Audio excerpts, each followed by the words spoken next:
Exodus chapter 1. Now these are the names of the children of Israel which came into Egypt. Every man and his household came with Jacob: Reuben, Simeon, Levi, and Judah; Issachar, Zebulun, and Benjamin; Dan and Naphtali; Gad and Asher.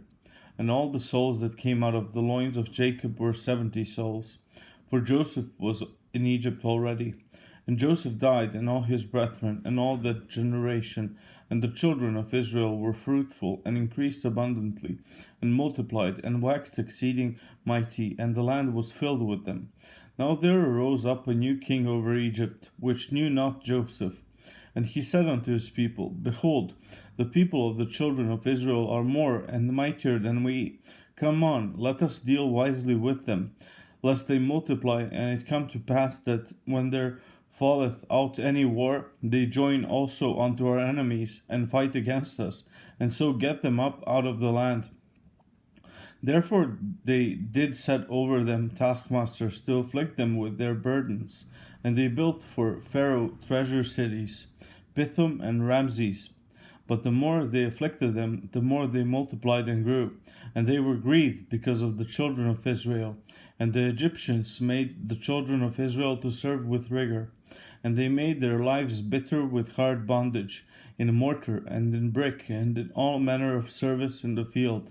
All their service wherein they made them serve was with rigor.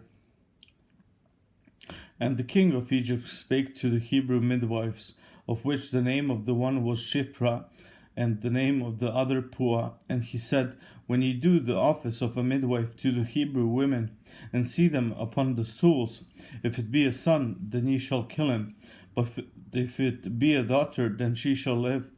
But the midwives feared God, and did not as the king of Egypt commanded them, but saved the men children alive. And the king of Egypt called for the midwives, and said unto them, Why have ye done this thing, and have saved the men children alive?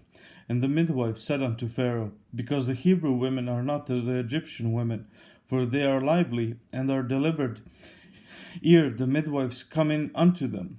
Therefore God dealt well with the midwives, and the people multiplied and waxed very mightily. And it came to pass, because the midwives feared God, that he made them houses. And Pharaoh charged all his people, saying, Every son that is born ye shall cast into the river, and every daughter ye shall save alive.